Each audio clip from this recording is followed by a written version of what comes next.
કર્મ. Ready? Verb મળી ગયું. હવે આપણે ગોતવાનો છે સબ્જેક્ટ. તો વર્બને જ પૂછવાનું કોણ ગાય છે પ્રશ્ન પૂછવાનો. ખાસ ધ્યાન રાખજો. મયુરી તું ધ્યાન રાખજો બેટા, બધે આવશે એનએમએસ ને બધી જગ્યાએ આવશે. કોણ ગાય છે આમાં? તેને. હું થયો આ સબ્જેક્ટ થયો? કરતા થયો ને? શું ગાય છે? અસોમ. ગીત ગાય છે. સબ્જેક્ટ થયો કે નહીં? સમજાય કે નથી સમજાતું? કર્મ. ચાલો ને યાદ પછી રાખીએ. મેન વસ્તુ આપણે એક્ટિવ પેસિવમાં સબ્જેક્ટ, વર્બ અને ઓબ્જેક્ટ. સૌથી પહેલા વર્બ, વર્બ ઉપરથી સબ્જેક્ટ, સબ્જેક્ટ ઉપરથી આપણે શું મેળવવો? હવે પેસિવ નું સૂત્ર છે to be + V3. આ ફોર્મ્યુલા તમે લગાડો એટલે પેસિવ નું જ પડે. ગમે એ વાક્ય હોય એમાં to be + સમજાણો. પછી ચાલુ કાળનું હોય તો being આવે ભેગું. બાકી to be + past participle વગર પેસિવ થાય નહીં. પેસિવ નું સૂત્ર છે to be + V3. જો આ ન હોય તમારા વાક્યમાં પેસિવમાં તો એનો અર્થ એમ થાય કે તમારું પેસિવમાં તમારી ક્યાંક ને ક્યાંક ભૂલ છે. હવે to be + V3. V3 એટલે હું ઈ આપણે જોઈએ. to be એટલે હું am, is, are, was, were, shall, will. આ બધા to be ના રૂપો છે. એ ભાઈ વચ્ચે રહેવા દેજો, વચ્ચે રહેવા દેજો. પછી to be માં am, is, are અને V3 તો sing. sing V1. V1 એટલે ક્રિયાપદનું મૂળ રૂપ ઇન્ફિનિટિવ. sing, sang.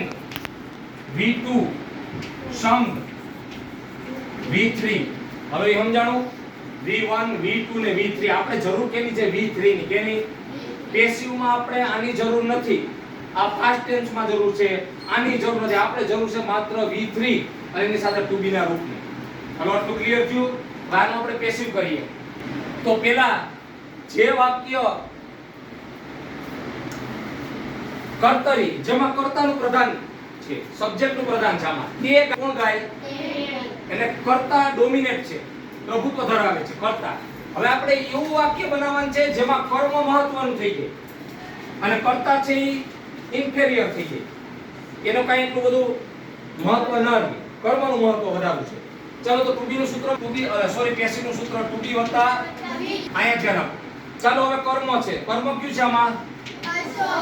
હાલો એ આગળ આવે. એ કેવો થાય? થઈ ગયો અસોમ. હાલો હવે to be મૂકવાનું છે. કયો કાળ છે? પેલા વર્તમાન કાળ, સાદો વર્તમાન કાળ. સાદા વર્તમાન કાળના to be ના રૂપ અહીંયા છે am, is, are. ક્યાં રૂપ થાય? આ ત્રણ માંથી એક લગાડવાના થાય. ક્યાં લાગશે? હાલો એમ તો લાગે નહીં. આઈ હોય તો એમ લાગે, બરાબર. આરે ન લાગે. બહુવચન હોય તો આર લાગે.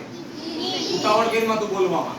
હવે એકવચન છે બહુવચન, ઈ નક્કી કરવાનું. પહેલા કર્મને આગળ લીધું, કર્મને આગળ લીધા પછી એક બહુવચન ઈ નક્કી કરવાનું. બે સીધો બેહીને ભાઈ તો ગઈઢા થઈ ગયા. હા એકવચન છે બહુવચન તો એકવચન